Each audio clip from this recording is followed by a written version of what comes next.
kjo person mban distancë sepse të ka lënduar, jo sepse e dëshiron këtë. Mes jush tani ka një heshtje që më parë nuk ekzistonte. Një hapësirë e qetë ku dikur jetonin fjalët. Një distancë që duket e qëllimshme dhe megjithatë mbetet e pakuptueshme. Dhe ti vazhdon t'i bësh vetes të njëjtën pyetje në forma të ndryshme. Nëse vërtet të pëlqejnë, pse qëndrojnë larg? E vërteta është më e ndërlikuar se mungesa e dashurisë, më e dhimbshme se indiferenca dhe shumë më emocionale se sa do të pranonin ndonjëherë.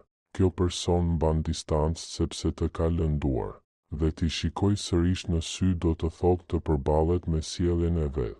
Ata e kujtojnë saktësisht momentin kur lidhja juaj ndryshoi. Nuk ishte i nevojshëm asnjë bisedim, asnjë shpjegim, thjesht e ndjen.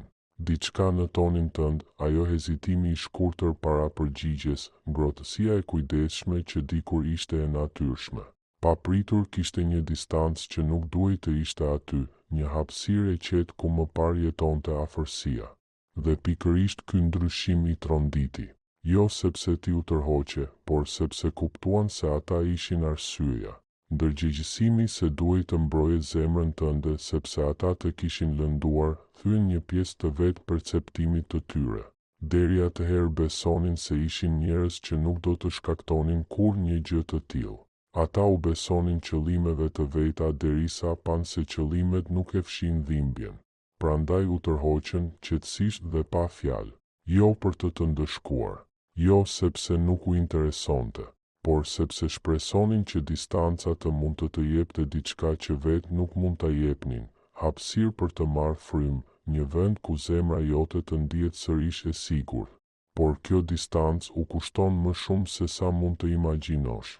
Në orët e tyre të qeta rikthehen në të kaluarën, jo vetëm në momentin që ndryshoi gjithçka, por edhe gjithçka që para saj ishte aq e lehtë, të qeshurat, besimi, ngrohtësia në shikimin tënd. Dhe çdo kujtim mbar të njëjtën mendim të rënd, kam shkatëruar diçka të vlefshme. Ata duan të shkruajnë, madje shpesh, por faji i paralizon. Kanë frikë se mos hapin plagë të vjetra.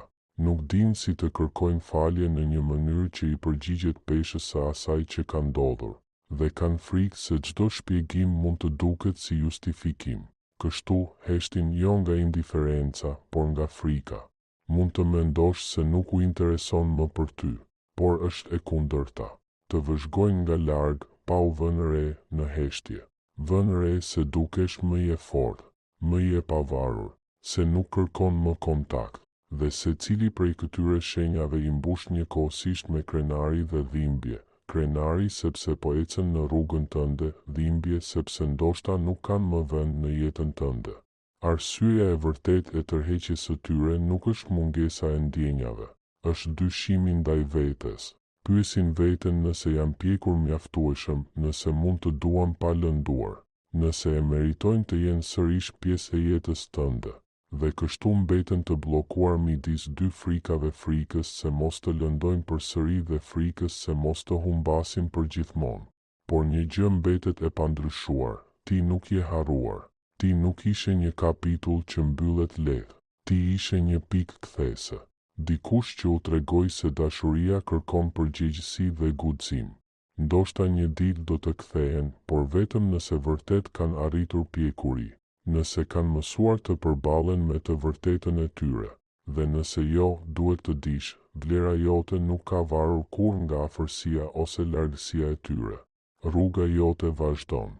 Ke të drejtë të zgjedhësh paqen, ke të drejtë të mbrosh zemrën tënde, dhe nëse një ditë ata qëndrojnë sërish para teje, do të jetë vetëm sepse më në fund kanë gjetur guximin të jenë të sinqertë me ty dhe me veten.